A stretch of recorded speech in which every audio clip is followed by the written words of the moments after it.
Hello, hello. My name is Jennifer Regular. I am a soul centered empowerment coach at Lighting the Path and your host here for Wise Women Wednesdays. I love gathering inspiring women from around the world on the topics of spirituality, metaphysics, empowerment, transformation, and life purpose. And today I've invited Lana Thomas from South Dakota. Welcome, Lana. It's so great to have you here today. Oh, thank you, Jennifer. It's wonderful to be here with you. I really appreciate it. It's going to be an honor. I think we got a lot to share and I'm excited about it. Thank you. Me too. It's going to be so much fun. So, audience, listen, Alana has a master's degree in health psychology and practices holistic healing of the mind, body, spirit, and soul. She is a published author, speaker, a certified Archangel Healer, and she loves to relay the messages that they send. We might even get a few of those today. In fact, her most recent book, Today's Shaman, is actually channeled and written by Archangel Raphael. Her passion is being a catalyst or a bridge, as the angels refer to her, for people of any age who are striving to self-actualize and desire to become their highest selves within as little time as possible. Thus, she shares with great passion the helping spirits of the angelic realm who have been her aides for 40 years. If you would like to know more about Lana's history, she actually has a memoir available on Amazon titled On Purpose, Finding Yours. She is also here today to discuss the tools of the shaman, and I am so excited for this discussion. So welcome again, Lana. Oh, thank you, Jennifer. Thank you so much. Like I said, we got a lot of exciting information and I'm going to try to stay on track with it. But what I'd like to do is sort of introduce myself on a level where, because I know I watch your wonderful program. I love it. And I see these people sharing these wonderful stories and these ideas that they have and what their journey has been, what they've gone through, what they've learned from that and where they are today. And then mostly what I see is what they're taking those tools and using them to help others. Yes. So with mine, I've been at this a long time. So what I wanted to do was let people know, and it is a plug for my book, but it's also a way of letting them know if they'd want to know more about me. My book is called On Purpose, Finding Yours. Yes. This is available on Amazon, and it is more like a memoir, but it gives them an indication of what the path that I've been through, because it began so many years ago. Mm-hmm. And it was sort of like an isolated path that I had in learning on my own.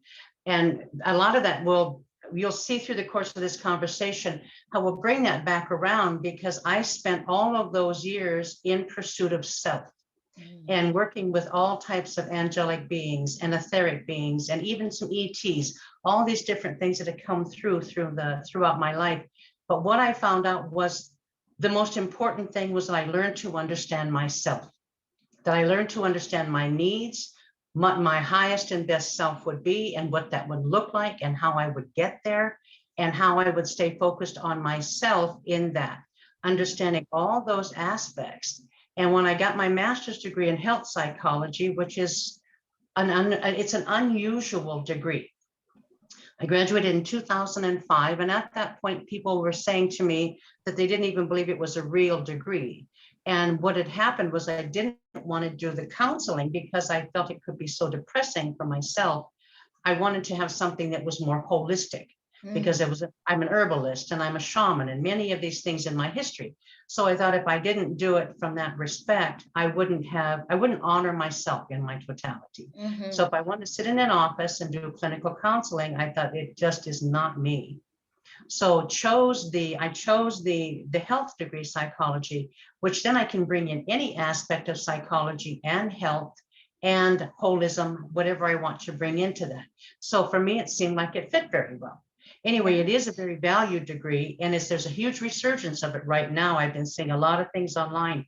Many more universities are offering it because they're realizing it can play a very integral role in integrative medicine, which is what's happening around us. If we're paying attention, it isn't where we're separating holism and holistic from allopathic. We're sort of integrating it because we have to. We have to respect the other's field and bring everything into our own personal lives and our own health regimen or our spiritual perspective or whatever. It has to be very inclusive in order to be whole or holistic. So with that respect, the idea of what I was really hoping to be able to convey is that I'm watching different people struggle for many different reasons in their career path. And when I wrote the book, when Raphael asked me to write the book, Today's Shaman, it isn't in an ebook form. It will shortly be available in a printed form and then audible form too. There will be links to that, of course. There always is. We know that from reading anything on YouTube. But the idea behind when he wanted me to write it was he just said, all the wonderful people who are doing healing, whatever, like the EFT I heard on your program today, emotional freedom. And if we're doing dowsing, if we're doing any of the different types of things, I do dowse. They've shown me how to use a tool and dowse for information, health-wise and otherwise, supplement-wise, the energy in the space that I'm in, is it good or bad? But what they're showing is that we have all these marvelous tools available to us that we're not using. And they want us to be aware of the fact that the shaman, as we all know, is the oldest form of healing as far as everybody knows. Some of the cave hieroglyphics and that type of thing, or pictographs, whatever the different names they give it, some are 35,000 years old. From all over the world. Every continent has had shamans. They've had healers of some sort, but they normally, in their own way, in their own beauty and relevance, have learned different types of tools to use, whether it was a rattle, or it was a feather fan, or it's a drum. Drums are big, really big issue with energy and shamans. And whether or not they could do soul retrieval and help a person integrate those bits and pieces of themselves that they had lost. It's a beautiful, beautiful field. But the idea behind it, when Raphael, who is our master healer, as close to God as a healer can be, he is considered God's healer, came to me and he said, people are getting lost in the past when they should be moving into the future. Right. And the way he put it, which I loved it, because he's got a good sense of humor. And he said, we're going to do it with no more feathers and leathers. We're going to do it with different types of energetic modern devices. People have to move into that because that's what society is requiring from us. Not only technology. New technology. Yeah. If you don't have energetic. Yes, exactly. If we can't meet that need and be, as we were talking about just a few minutes ago, everything is technological, computers, phones, everything is based upon that. That used to be unusual for us. Now it's very much a part of our life all day long, every single day. Right. So if we can't find some sort of a technological approach to healing, then we're going to be left behind. Hospitals have MRIs. They have all of the different types of devices that they're using. They're actually integrating many of the things that the energetic healers do, whether they're massage therapists or Reiki practitioners or health psychologists as myself, Archangel healing sessions. We're finding that there's a place for everybody, but to integrate them is really beautiful. What Raphael wanted us to know is those of us who are working with the shamanic realm are not utilizing the tools that they really wanted us to be aware exist. So they've taught me how to use dowsing rods, and I use them in many different ways. And I'm going to be teaching classes because a lot of people don't know how to use them. It looks like a silly tool, but those of us who use them have found marvelous ways of using them. I'll look at a client, for example, if you'll bear with me, and use the dowsing rod above them and check whether or not their energy is negative or positive by the direction that the dowsing rod moves. When I find it's negative, then I do work with my hands energetically to shift that to a positive or clockwise position, then measure it again until I get them to a really high level with that thing spinning really fast, get them up to a very positive level that's going clockwise. So it's just things that they've shown me along the way. Now we're getting fun with this because there's all those things within our lives technologically and commercially. Now we have this rod, which I found on Amazon, which is telescoping and folds into a pen. Oh, how fun. So, and I loved it when I saw it because I thought this is so cool. Stick it in your pocket. Or Uh-huh. this other one is very bulky. Someone was teasing me that it looked like Nanny McPhee digging in my bag to try to find it one day. So this one is, there's all kinds of things that are happening for us that are moving into and meeting the needs of today's shaman. Mm. So the tools of today's shaman, I'm finding are very integrated. And we neglect to find a really true balance, I guess, Jennifer, is my perspective on it. And I'm as guilty of it as anybody else. We choose that one thing that we dearly love and that we dearly embrace. For me, it has been spirituality. It has been telepathic communication with guides and angels and ETs and all those different things, having that conversation and loving that aspect of learning. Even the Council of Wisdom is a group that they say that they are the ones who created the four directions. Oh. And I channel them and bringing information in about what's going on in our world on a political level. So those are the things I have truly enjoyed. But by the same token, I find to work as a healer with someone has to entail all aspects of health in a holistic manner. The spiritual aspects of it, the psychological aspects, physical and physiological, definitely dietary, environmental, all of those different things.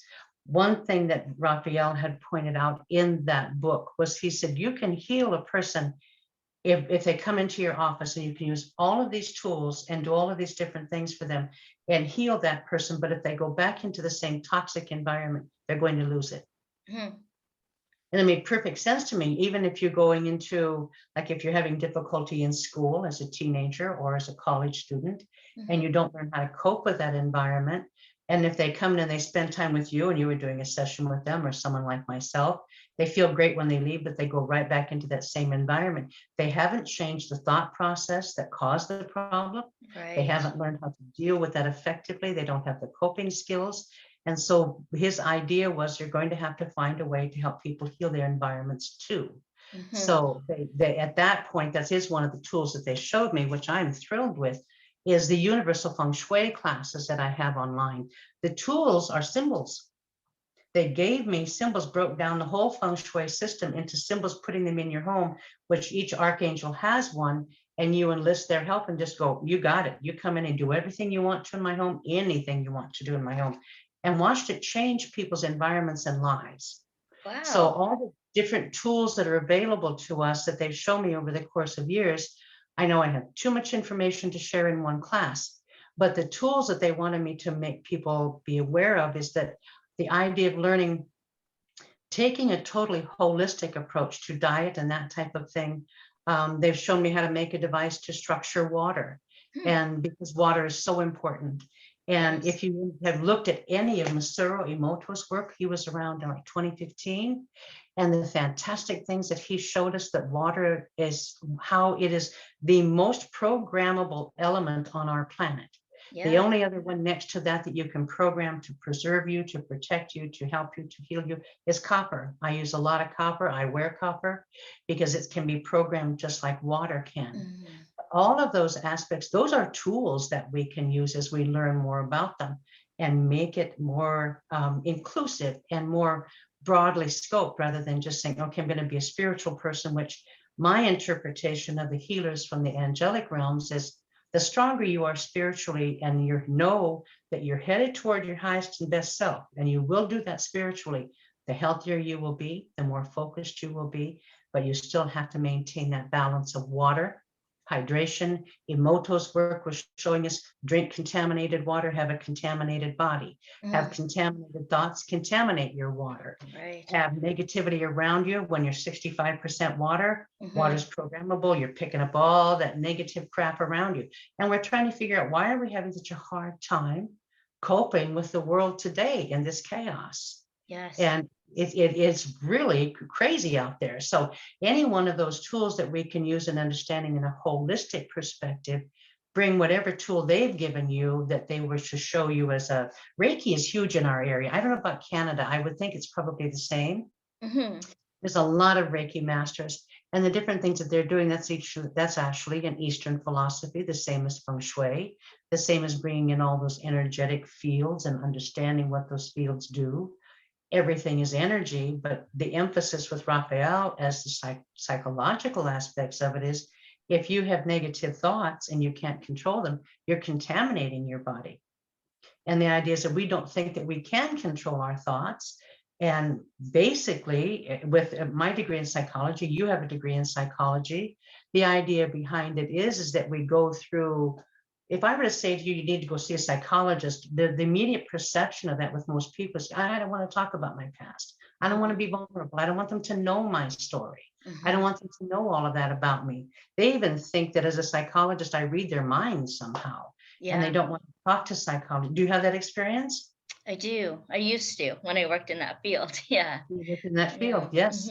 And so you couple that with or the that there's angelic something wrong with you, or that you have some kind of mental disorder, right? Or yes. yeah. And that then you it's need not help. There's that vulnerability of needing help. there is. Yeah. Yeah, and we all need help. Mhm. That, you know, I mean, to recognize that sometimes my help comes from the angels and my supportive family and supportive friends. We all need that type of thing.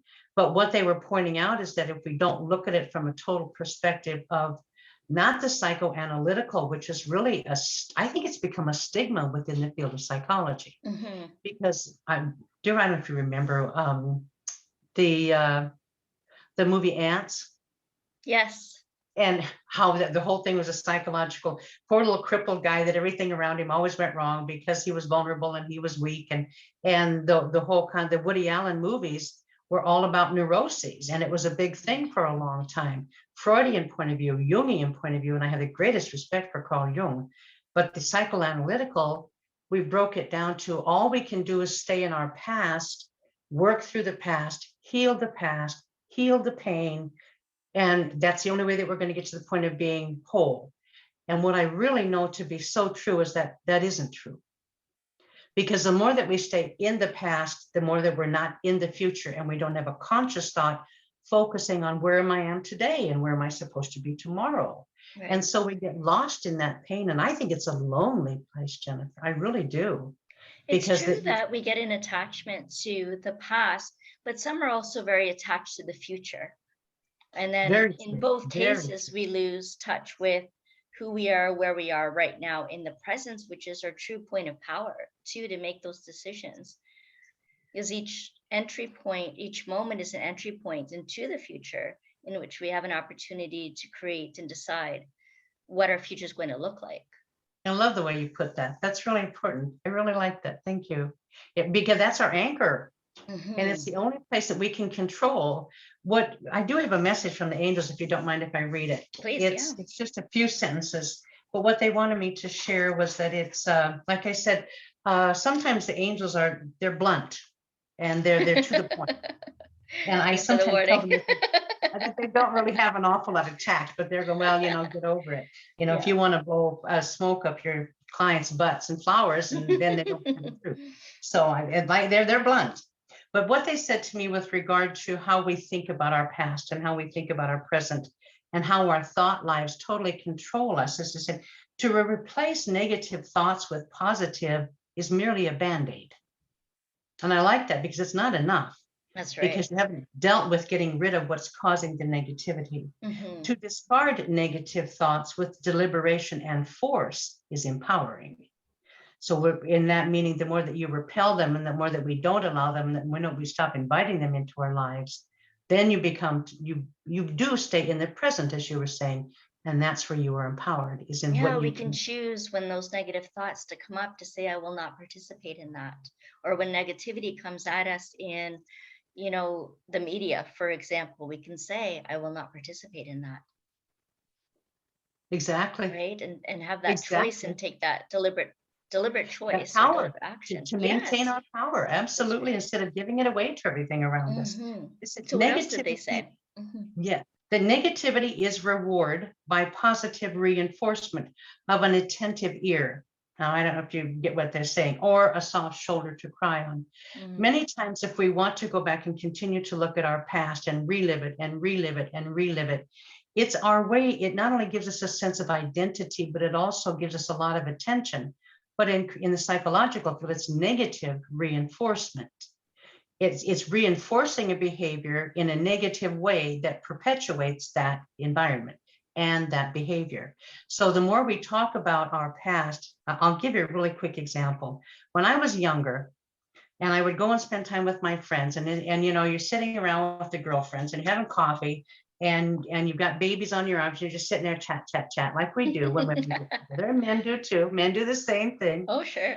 But I would find I was very fortunate in my relationship with my first husband. We were very wonderful friends, and we adored one another, very careful and kind to one another. But I go and talk to my friends, and we would start bitching about our relationships and bitching about our spouses, and we would be and it just kind of the way that it went, it was sort of like gossiping about, so what's he been doing lately, and how's everything going, and we'd find it would usually lead to a negative conversation. I could leave my home that morning deeply in love with my husband and very happy with him, but after complaining about him all day long, when I came home, I was angry at him. He hadn't done anything, because I had spent my day talking about negative things that in the past that weren't even in that moment, that day, that had no bearing on that day. But I was feeding the negativity in me, but I was also being involved in conversation with my friends, feeling important with my friends. We would also try to outdo one another. Oh yeah, but he did this, which is better than, you know what I'm saying? Right. So we do those things as human beings. It's very human behavior. But I began to realize I'd come home angry for no reason, and it was because of the conversations. So it was having that attentive ear that perpetuated that. Mm-hmm. But what Raphael had said to me in today's Shaman is, he said, people who are sick many times like to be sick. And it sounds like it's not the kindest thing to say, because some people would go, oh my God, why would I want to be sick? Right. And it doesn't mean that what is it? It's like 80% of diseases are psychosomatic. Yeah, well, the shamanistic view is that any kind of disease is actually a result of soul loss, right? And that Yes. disconnection Yes. from recognizing that we are our sacred self, that we are spiritual beings, that we are soul. And any disconnect from that creates that dis-ease, and same thing in the world too. When there's so much disorder going on in the world, Yes. it's also a result of soul loss, you know. And um so yes, I hear what you're saying. Well, the idea behind it, people say when you say that to people, they think, no, it's not all in my head. Mm-hmm. That's not the point. Psychosomatic doesn't mean made up. Mm-hmm. Psychosomatic means the soma of the body, which is we are soma, is interfered with by the psyche, by how we think. Right. And if we can create illness by saying, oh my, I have a headache or whatever it is, and pretty soon you have a headache, Mm-hmm. because you programmed your body to do that. And that's one thing that Raphael is adamant about, is how you think about your body. If you embrace an illness, you're going to get sick. If you deny that illness because it has no space within the spiritual energetic field, you have a much greater chance of not being ill. But we're trained in different ways, Jennifer. Within the normal construct of a human life, they don't have exposure to the types of things that a person within our construct would have, whether it's energetic healing or Reiki or holistic healing or any of the variety of things within natural healing. They don't have that exposure to that type of a concept. Soul loss, which is so important, loss of self, loss of the ability to be the best that we can possibly be. We're not even taught that we can do that. Yeah. We're taught that we can get the best job that we can have, and then that will be the summation of who we are, or the totality of who we are. But it really has nothing to do with the highest and best self. It's so all true. of those things are neglected in what we're taught along the way. We are conditioned to go back to the past and relive it. We are conditioned to think that that is the healing process, simply because we're still very Freudian and very Jungian within the public. Within the field of psychology, we're not. They're learning that the idea is learn what the behavior is and change the behavior. B.F. Skinner was a behaviorist, teaching you can change the behavior. He never talked about their past. Tell me about your mother. He never did that. Tell me what your dad did. He never did that. He said, here's the behavior. Stop doing it. Stop doing it by doing this behavior instead. So that's very much relevant with the way that Raphael teaches us how you think, how you love the self, how you understand I am here for a great and marvelous purpose. in order to find my highest and best self. And in that, I will bring others along with me. We will all find more happiness and joy. Instead, we're sitting around ruminating over the past and trying to figure out how can I make sense of my past in order to find myself today, when it's a very contradictory process. And leave the past behind. Like you said, leave the future out there. Anchor yourself in this moment today. Eckhart Tolle talked a lot about that, but he never really said so much along the psychological aspects of it goes beyond positive thinking. It goes, we have to talk about diet. We have to talk about the food that we consume. People are jittery and they don't have the vitamins that they need. They don't have the minerals that they need. And I think that a lot of it, Raphael wanted me to point out today, he just said, consider that people are not getting the nutrients they need. And in the United States, we're consuming all kinds of stuff. Obesity is a huge problem in the United States, more so than any other country in the world. But we also eat sugar all the time. Yeah. And so we all know about that. But the idea behind it is I think in so many ways, our bodies are craving good food and minerals and vitamins that we're not getting in our food anymore because it doesn't exist in the growth process. So we're feeling deprived. So we eat lots of food in order to fill that, because it's not in there. What our bodies need is not in there. I'm hearing a lot about really connecting and understanding and tracing back to the causes and conditions that give rise to those thoughts and behaviors and our actions and so on. And I'm also hearing that, you talk about the higher path and choosing the highest path. Yes. And I'm also recognizing that there's deeper needs at play as well. You spoke earlier about people somehow being served by being sick, like people who are sick Yes. want to be sick. And to Yes. understand that at a spiritually deeper connection is what's the deeper need that's being fed by being sick? Is there a yearning to be cared for? Is there a yearning for rest? Is there a yearning for just coming back within, the time where we can just cocoon for a little while and be protected and feel safe and to be loved and to be cared for? And those are the deeper needs that can be met in other ways without having to be sick, right? And to recognizing and to feel safe in knowing that there's other things that are possible that can, like those affirmations and those other ways of thinking and behaving that can elevate us to living our highest path. And to recognize too that all of these tools that you've been talking about, I can see how they can really help us cultivate an integrated higher consciousness model of living, which, like you said in the beginning, was what we're all gearing up towards, right? There's this new energetic technology. There's the message of the angels that are saying, listen, these are the facts, right? Let's not get caught up in the past. Recognize what's truly going on here. Recognize who you truly are, and recognize that you have the power to change your reality and what you will or won't participate in, or what you will or won't choose to consume, through all of your senses, from a holistic wheel of life, which sounds like the work that you do, which is amazing to be able to think about ourselves as a whole person, right? And anything outside of that would cause anxiety or depression or fear and uncertainty from not knowing, because we become disconnected from what's real. And I definitely, and I think within any age group that's very true. We can become disconnected. If I look at my generation and women that are older than I am, they weren't women who were not even self-reliant or nowhere near self-absorbed. They were selfless. So older generations have spent, women my age will have, no, I took care of the family and I did all the cooking and I did all the cleaning and I'm selfless. And I raised everybody. And in the interim, they die. Like, for instance, my mother, very sad and very much alone because she was constantly giving either to her family or to a bad marriage or to her church, that she never took the time to take care of her own self and her spiritual needs. And as she passed, she hesitated for the longest time, feeling she had not done what she needed to do, had that what would you call it, that innate feeling of, I really missed it. And when we don't do all of these things along the line of finding the highest self and the highest possible being that we can be. And regardless of what that is, whatever role you came in for, it could be that you are going to be a Reiki master. It could be you're the new Billy Graham. Who knows? That type of thing. If we don't pursue it, we never know. But if we don't take the time to be self-conscious of that need, then we're not going to pursue it. And it can take many, many different paths, but it has to be a whole path.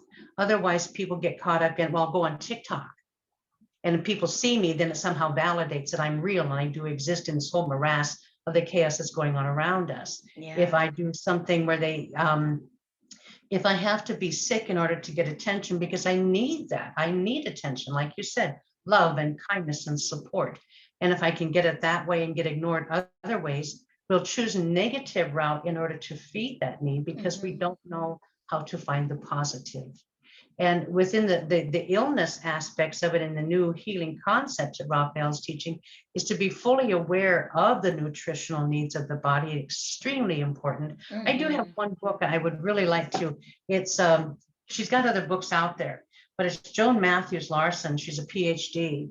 And this book is about dietary needs and 7 weeks to emotional healing.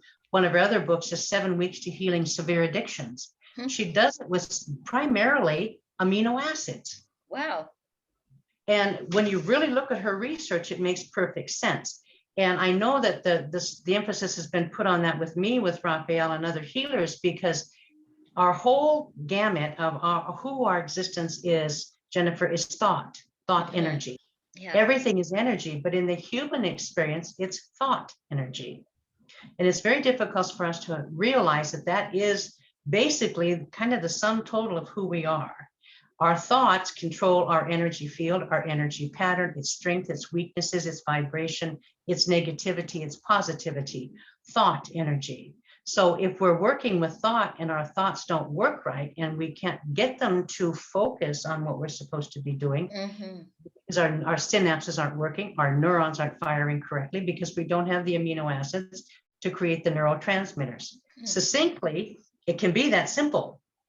But when you say to people, do you take your required amino acids? Do you get those every day so that your neurotransmitters can work? And they think that it's too simple because we can do it with something like a collagen peptide, a powder that we put in our coffee or water or whatever, because we're not getting those things in our diets anymore. We're shifting into a whole different vein of our health needs because our planet is so taxed and worn out. The minerals aren't there. The things that we need are not there. And so we're suffering in so many different ways that we're trying to figure out, why doesn't my body work like it ought to? Why doesn't my mind work better than it does? Well, it can't if it doesn't have neurotransmitters, no matter what you do. That's what controls it. So we can't take away from that aspect of the physiological ways that our body works. And so Raphael wants us to know, integrate those things, because I think that we've created, in my lifetime, I've seen a chasm. It's shrinking now, but I saw this huge chasm between this war between the natural healer and the allopathic. The natural healer condemned the doctors and the MDs for all of their prescriptions and all the pharmaceuticals. And they're condemning us because we're quacks and we're charlatans and we're opportunists and that type of stuff. But now we're beginning to reintegrate and understanding that there's a place for both. So as today's healer, we have to begin to realize we can pull in those things of learning. Simple dietary changes can make a huge difference. There's one example of a young, I was watching on YouTube the other day. The angel said to me, you need to go watch this. And it was related to a way that a person is what they're calling now the long COVID, or the COVID long. Okay. The after effects of what COVID is doing, because I think this is just a heads up. I'm not going to belabor it, but I think within the natural field, we're going to have to really embrace the fact that this long COVID it's going to be something we're going to be dealing with, whether it's allopathic, traditional medicine, no matter how it's going to be a huge issue, because all the people who've contracted this, they're not getting well. They still have symptoms. So what a lot of people are doing locally, even we encountered a person who was treating the effects of COVID and mononucleosis on the thyroid with large doses of vitamin A. So there's all those things that we don't realize that we can implement and integrate into the person's life in the totality of healing for them. Because energetic medicine, as marvelous as it is more along the line of the spiritual. And if a person is physically not well because they're bad diet and drinking bad water and whatever they may be doing, if you ask a person if they drank anything today, it can be, well, I had some tea, or it can be, I talked to a person yesterday who was so stressed. I said, when was the last time you ate? It's been about 3 days. 3 days. So how do you cope? How does your body and your mind cope and help you surmount that anxiety ridden state if it doesn't have what it needs? Louise Hay has a book out, but I also have this from Louise Hay. Louise Hayes, of course, as she has passed, but this one is The Body Heals Itself. Right. Yeah. They're just examples of all of the things that we kind of slip away from when we're talking about what we do technologically and what we do energetically. I have a voice bio device that is a device that is an energetic device, and it will give you a complete readout of the person's all of their internal organs and what the level of energy is at and what vitamins they need, what crystals will work for them.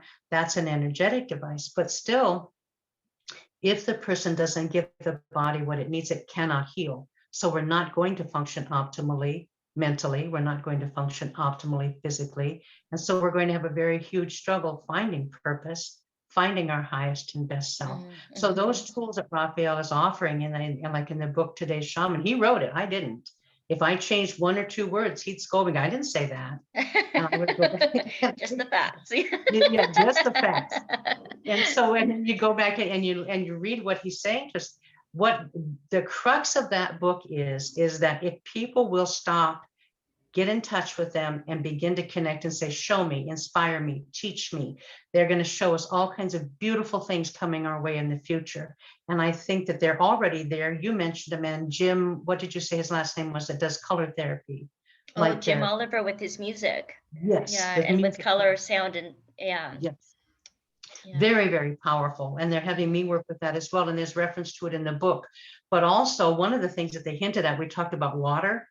Yes. One of the things that Gabriel said, because water is the element of Gabriel, said, if you put color in your water, you're treating yourself medicinally with color. And I would never have thought about that. And I thought, well, how do we put color in water? You know, because you can't take food additives, they're harmful for you. Right. And you know, and Gabriel is saying, well, beet is red, you know, there's carrot is orange and yellow, and now we have natural food coloring. But they also, in the book and in Today's Shaman, there's a reference, and then we can work with it later too, but there's a reference in there about the research that's been done over the years with using color with water. And 90 minutes, if you take, fascinating thing, if you take a tub of water, a glass structure of water, like a big gallon jar, and you wrap it in a blue cellophane paper and put it in the sun for 90 minutes, it will kill every bit of bacteria in that water. Oh, wow. And it's the sun's energy. Again, tools of the shaman are energy. The sun that we have available to us, copper that we have, is really integral in the work that we can do in protecting ourselves, shielding ourselves from negative energy. Water being structured and brought to the point where it actually helps rebuild the body rather than taking away from it and pulling nutrients out of it. Structured water is beautiful water. And when we drink what this device that I have makes, when we leave here and don't have it, you can't wait to get home to drink that water because it has a different feel to it, and it almost tastes sweet sometimes. Yeah. And we use a device to purify it with tap water. So in the different ways that they've shown, anyway, to bring that back around, what Raphael said, if we will listen to them, and if we ask, and if we're inquisitive, they're looking for people to open their minds that we can go, let me show you this. Wow, look at that. Now let me show you this. And wow, look at that. We're at that point in our ascension process and transformational process that they're going, we're up here, we're waiting, we're right here. We're never any higher than the tops of the trees, people. We're right here with you. What do you want to know? And we'll find a way. And how is it, Lana, that people can connect with the angels? You know, how easy is it, or what do they need to know or learn to be able to have that same communication with the angels so that they can to receive those messages? I do have one class that I teach on, and I have some information on my YouTube channel as well about it. But one of the most recent things, energy again, is that I offered it to my Patreon group as sort of like a gift. And they just said, well, if you're working with energy and you really, because people try to connect. Mhm. What I find in it is that they think it's easy. It is easy, but it takes time. Mhm. You have to be able to, it's sort of like if we have a barrier, say, one of the things that they showed me, and they had me step outside one day because my biggest goal since I had the aneurysm and the near-death experience in the late 80s, and began to talk with them, was like, oh my God, everybody should do this. Everybody should have the honor and the privilege and the help of being able to communicate with the etheric field, whoever is out there, whether it's Melchizedek or Solomon, or if it is Sananda or the different masters that we have in the past, and be able to talk with them, all of the archangels. But they said it's not that easy. And they showed me one day years ago, they had me step out on a really cloudy, misty day and gray skies. And they said, do you see this? And I said, yes. They said, this is what most people are trying to bust through. Okay. It's sort of like the veil that is there, and it's an energetic veil. But the idea behind it is, I find with most people is they think it's going to be immediate and they get frustrated. Mhm. And the idea is what they've said to me in simple terms, do the work. But they did show me that if you will use copper on your third eye, even if it's a penny, copper is very conductive of energy, their energy, and it will increase your potential for hearing them speak with you. But also while you're doing that, it's an interesting concept. I do it because I love it. It's to sit with your eyes closed in a very dark space and look with your mind at the back of your forehead. Okay. Not out of it. They're not way out there. We keep going way out there. Yeah. And it's like they said to me, we're never any higher than the tops of the trees. We're right here. So you just have to break through that energetic connection. But they said if you can lay and look at the back of your forehead with just your mind, you'll begin to see figures, you will begin to see colors and shapes. And when you know that you're doing that, then you're breaking through that veil. But also, I think many people, I know you do, you hear them. If you don't trust the voice and you think it's just you, then you discount it. But people think it's going to come through, say Raphael would have a deep, gravelly voice. He doesn't. It sounds just like your own voice in your mind is the same thing. And so they discount. It's like, I don't know, that wasn't me. That wasn't me. So what I tell people, and what they told me was, they said, tell them to ask, what do I most need to know today? And ask it every day, because you don't know the answer. So if you come up with an answer, it didn't come from you, because you don't know what you most need to know today. Otherwise, you So wouldn't have asked. Yeah. then you learn to trust. It's that would be another podcast completely, but it's really important for people to understand they can communicate. But once you break through that veil, and it's so much easier than it was 40 years ago when I began doing it. It really is becoming much more easy, simply because the veils are coming down. Sure. And we have new grids around our planet. We have new energies taking place, and they're trying really hard. Some of us, one of them, I worked with a lady one day. One of the angels took her by the ankle and what she could see in her mind and shook her upside down. Oh gosh. She said, what are they doing? And I said, you're so fear-filled. They're shaking the fear out of you. They're just literally changing your energy field in order to shake you and release you from that fear. And a dramatic shift in her life. So they have a sense of humor, and they come in a way that they do some really marvelous things. But the idea is what they want people to know. Inspiration can come. Thank you. Inspiration can come in different ways. Even if you cannot yet telepathically communicate with them, they can find a way of showing you the best tools for your profession, the best approach for your own life. It's a brief example that comes in many ways. Our neighbor had a really severe back injury, had never been literally ill a day in his life. Because of that, he overdid it, and he severely injured his back. And he laid on his living room floor for 3 months, could not get up. He couldn't do anything. And then he'd asked me about an Archangel healing. And I said, they'll heal you. They will find a way to heal you. And he finally went into the hospital, and he found a new doctor after that. And this doctor said, you don't have that problem. You have this problem. Did the minor surgery for him, removed the arthritis around the injury, and he's 100% fine. Oh, And I said, wow. see, they have different ways of bringing that healing about. It Yes. isn't always with, with them on a table, and understanding how they're integrating everything that we have in order to help one another to become their highest and best self, and to find their own passion and all those wonderful things So the that help when would we be do that, very life is good. individual to the person and how that's received Yes. and what is communicated there. Well, Lana, you have such a wealth of information, and connection with the angels is incredible. And I appreciate you sharing too some small ways that people can begin or strengthen their connection with the angels. How can people connect with you and learn more? I have a webpage. It's easy to remember, lanajthomas.com. Awesome. And then I'm on YouTube as well. And if they just go to my webpage, everything is right there.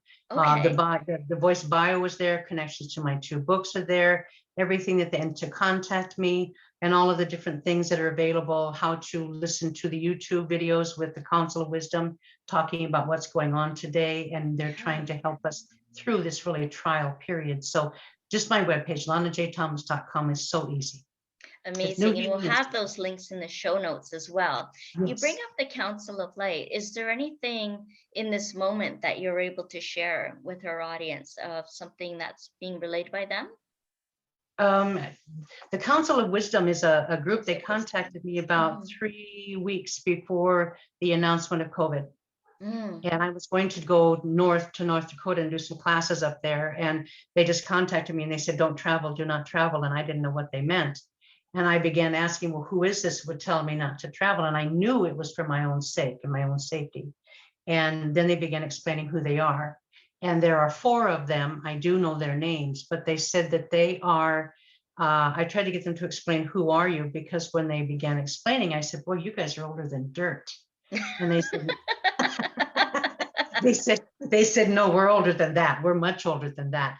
And I said, well, can you give me an indication of who you are? And they said, we created the 4 directions. Mm. So the 4 directions that we use in all aspects of our life, regardless of what type of, everything is monitored by the directions, the how the winds blow, the different ways that things shift and move, jet streams, all those things around that affect us on a daily basis. They said we created those 4 directions. But then what they had said was, they said, we want you to know that what your planet is going through right now, we have witnessed before. Mm. We want to help you understand what's happening. But what they say is not uplifting in so many ways, because it's not, they're promising us everything's going to be okay, because we know that even in death, we're okay. Mm-hmm. But we're going to continue to go through some really tumultuous, trying times. And in order for that, because what they say to us with reference to change, I did write down a quote that I really liked. They said, change is not painful. It is the resistance to change that causes us pain. Uh-huh. And I don't remember, I think it was Norman Vincent Peale who said it, but I'm not, probably don't quote me on that.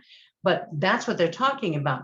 Because we have so resisted change and moving into a different way of thought and perception, and a higher thought perception, our planet is forcing us to look at who we really are and to come to terms with what the human being really is, while they're at the same time trying to teach us what we're really capable of.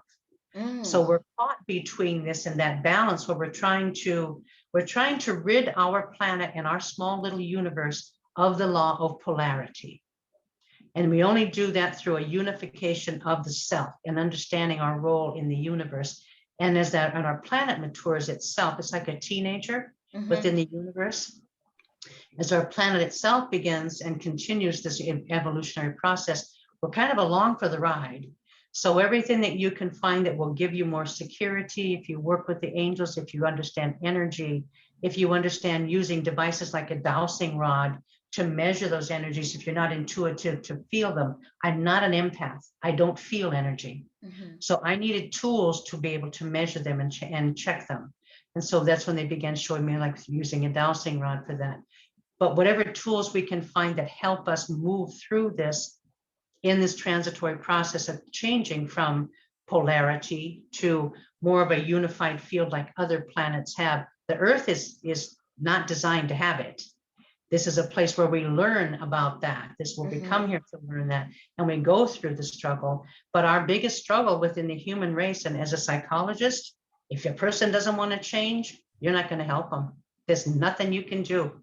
They have to be willing to change the way they live, the way they think, the way they perform, how they perceive themselves. None of those are easy things to do. But if they're not willing to change, nothing can be done. So we're facing that as a human race. If we're not willing to change, now we're facing the gross ugliness, what can be found within the human nature of what's going on in Ukraine and Russia. What's been happening in Iraq and Iran prior to that. We're capable of that dark, dark behavior. And what we're doing is we're trying this is a really significant message, I think, even to end this podcast. What we're finding, and what they said to me was, the council said, you have to understand that you are being manipulated into embracing and tolerating all of this darkness. You're being manipulated, but if you were truly Christian, if you were truly empathic, if you were truly compassionate, if you were truly all these things you say you are, you would tolerate what I do. Now we're tolerating what Putin is doing. And we've been conditioned to believe we have to tolerate. We're one, and we're not all one. There is no oneness in that. Light and dark cannot coexist. So they're getting us to take a look at how much will we tolerate within the self. How much will we lose our own power and not empower the self? It starts with us, with each individual. It has to start here before we can have any impact on the world. Yes, and that's why Lana and I have decided to do a series on the sanctity of self. So make sure you stay tuned for that. Both very excited. Thank you. Yeah, I am. I'm really excited about it. Yes, absolutely. Absolutely. And this has been such an exciting conversation. And I know there's so much more still. So I look forward to having you on again, Lana. And thank you, Jennifer. And I hope you're going to be on my podcast soon. Yes, thank you. And I wonder if there's anything else that you would like to share before we end our conversation for today. The one thing that I would like to share is that, and it comes through over and over and over again, based upon my own personal experience. What I did was self-taught with them and myself for 40 years. But what I found out through that period of time, because I was kind of doing this when no one else was doing this, and it's not a prideful thing with me. I came in here for that purpose, and I knew that in my early 20s. I knew I had the aneurysm to get back in touch with that. But what I have found with that in that period of time is that the angelic realm we're looking at all of these different things, and we're praying to God, and we're asking for all of these release from the ugliness, release from all of the things, and trying to understand our own path. But the angels are there for us. Anything that we need them to do, they will do it. And if you will give them permission to work in your life without any reservations and without any like, oh my God, don't take away my control. If you can give over control to them, they can bring abundance of happiness and joy and peace and love and kindness and compassion and all of these things into our lives. But we don't understand who they are. And if they stood between us and God, that's exactly who they are. God is here, we are here, and however you perceive God or source or the Father or whatever it is for you, they're the ones He's going, all right, you guys go get it done. You work with them directly. I got stuff going on up here, because He's working universally in the different universes, and there are emissaries, but the idea is there's not 7 of them, there's billions of them. So bring them into your life and allow them, just give them free reign. These symbols. Yes, there's enough to go around. You are worthy of having that connection. Absolutely. And they're limitless in their energy. So yes, ask them to help. Let them do that. Incredible. Thank you so much, Lana. It's been such a pleasure having you here. And thank you for all of the amazing wisdom and messages you shared with us today. We're so excited to hear more. Yeah. All right. Talk with you soon. Thank you. And thank you so much for everyone who's been listening and watching today on Wise Woman Wednesdays. Well, we'll see you all thank them for their company. I appreciate their company. Absolutely. All right. Bye for now. Bye-bye.